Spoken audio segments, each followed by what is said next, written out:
മലയാളത്തിലെ എല്ലാ സൂപ്പർ സ്റ്റാറുകളുടെയും തന്നെ ഇപ്പോഴുള്ള പുതിയ ആൾക്കാരുടെയും കൂടിയൊക്കെ അമ്മയായിട്ട് അഭിനയിച്ചു, അവരുടെയൊക്കെ അമ്മയായിട്ട് അഭിനയിച്ചു. അതിൽ ഏറ്റവും ഇഷ്ടപ്പെട്ട ഒരു എന്താ പറയുക, ഏതെങ്കിലും ഒരു പർട്ടിക്കുലർ നടനോ അല്ലെങ്കിൽ ഇല്ല ഇതെല്ലാവരും ചോദിക്കുന്നതാണെന്ന് തോന്നുന്നത് എനിക്ക് നോട്ടത്തിന് മനസ്സിലായി, അങ്ങനെയല്ല, ഏതെങ്കിലും മറക്കാൻ പറ്റാത്ത ഈ ആ ഫിലിമിൽ ആ റോള് അങ്ങനെ എന്തെങ്കിലും ഓർമ്മയുണ്ടോ? എല്ലാവരും ചോദിക്കുന്ന ഒരു ചോദ്യമാണ്, എന്നെ കുഴയ്ക്കുന്ന ഒരു ചോദ്യമാണ്. അറിയാവല്ല, ഞാൻ സത്യമാഷിൻ്റെയും പ്രേംനസീറിൻ്റെയൊക്കെ അമ്മയായിട്ട് അഭിനയിച്ചു. അങ്ങനെ എല്ലാ ഹീറോസിൻ്റെയും 4-5 തലമുറകളുടെ കൂടെ അഭിനയിക്കാനുള്ള ഒരു ഭാഗ്യം ഈശ്വരൻ എനിക്ക് തന്നു. ഇപ്പം നമ്മുടെ സൂപ്പർ സ്റ്റാർസ് മമ്മൂട്ടിയും മോഹൻലാൽ. പക്ഷേ ഓഡിയൻസ് ഒരുപാട് ഇഷ്ടപ്പെടുന്നത് മോഹൻലാലിൻ്റെയും എൻ്റെ ഒരു കോമ്പിനേഷൻ. അത് ഒരുപാട് കത്തുകളും ഒരുപാട് ഫോണുകളും. ഈ അടുത്ത കാലത്ത് ഞാനൊരു ഫംഗ്ഷന് പോയിട്ട് തിരിച്ചു വരുമ്പോൾ ഒരു പയ്യൻ എന്നെ വിരട്ടി. ശരിക്കും പറഞ്ഞു, മോഹൻലാലിൻ്റെ കൂടെ അല്ലാണ്ട് വേറെ ആരുടെയും കൂടെ അഭിനയിക്കണ്ടെന്ന് പറഞ്ഞു എന്നെ അടുത്ത്. മനസ്സിലായോ? അപ്പം അങ്ങനെയൊക്കെ പറയുന്ന ആൾക്കാരും അങ്ങനെയൊക്കെ ഇഷ്ടപ്പെടുന്ന ആൾക്കാരും ഉണ്ട്.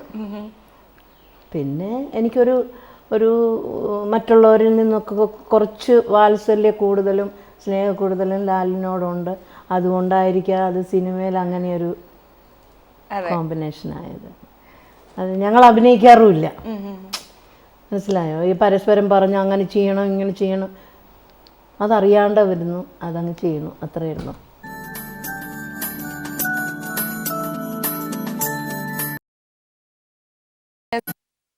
നല്ല അമ്മ എന്നുള്ളൊരു ഇമേജ് അമ്മയ്ക്കുണ്ട്.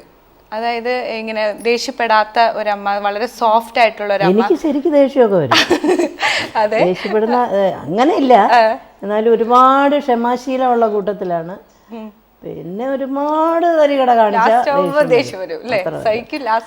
പിന്നെ എന്താണെന്ന് വെച്ചാൽ ഞാൻ റിയൽ ലൈഫിലും വളരെ സോഫ്റ്റാണ്. അങ്ങനെ പെട്ടെന്ന് ദേഷ്യമൊന്നും വരത്തില്ല. അങ്ങനെയൊക്കെ ആയിരുന്നു. ഇപ്പം കുറച്ച് ഏജായപ്പോൾ കുറച്ച് ദേഷ്യമൊക്കെ കൂടുതൽ വരുന്നുണ്ട്. അങ്ങനെ ഒരു നേച്ചറാണ് എൻ്റെ.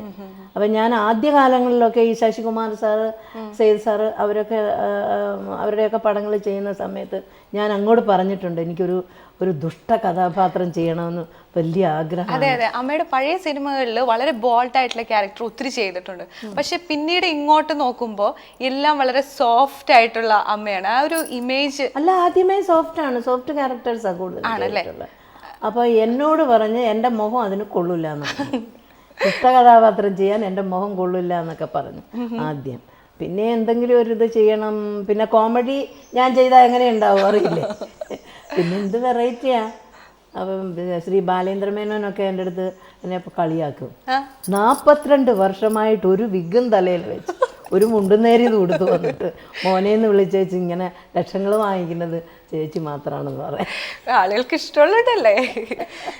അങ്ങനെയൊക്കെ ഒരുപാട് പേര് പറയാറുണ്ട്. പക്ഷെ ബാലു എപ്പോഴും ഇങ്ങനെ പറഞ്ഞ് കളിയാക്കും. അപ്പൊ അങ്ങനത്തെ വ്യത്യസ്തമായിട്ടുള്ള റോളുകൾ കിട്ടാൻ ആഗ്രഹമുണ്ടോ? ഇനി ഒരിക്കലും വേണ്ട. കാരണം എന്താണെന്ന് വെച്ചാൽ ഞാൻ സത്യത്തിൽ കേരളത്തിലേക്ക് വരാൻ വളരെ പേടിച്ചിരുന്നു. അപ്പം അങ്ങനെയല്ല, ഞാൻ എൻ്റെ ലൈഫ് ടൈം മുഴുവൻ ഞാൻ മദ്രാസിലായിരുന്നു. പിന്നെ ഇവിടെ വന്നാൽ എങ്ങനെയാണ്, എനിക്ക് ഒരാൾ മുഖം മാറിയാൽ എനിക്ക് സഹിക്കാൻ പറ്റില്ല. മനസ്സിലായോ? അപ്പോൾ നമ്മളോടൊക്കെയുള്ള ഒരു ആറ്റിറ്റ്യൂഡ് എന്തായിരിക്കും എന്നൊക്കെ ഒരു പേടിയൊക്കെ ഉണ്ടായിരുന്നു. പക്ഷേ ഇവിടെ വന്നു കഴിഞ്ഞപ്പോഴാണ് എനിക്ക് മനസ്സിലായത് ജനങ്ങൾ എന്നെ ഒരുപാട് ഇഷ്ടപ്പെടുന്നുണ്ട് എന്നുള്ളത്. പിന്നെ എനിക്ക് ആ ഒരു ഇഷ്ടം ഇനി നഷ്ടപ്പെടുത്താൻ പറ്റില്ല. എൻ്റെ മരണം വരെ അവരുടെയൊക്കെ സ്നേഹം വേണം എനിക്ക്. ഞാൻ അങ്ങനെ ആഗ്രഹിക്കുന്നു.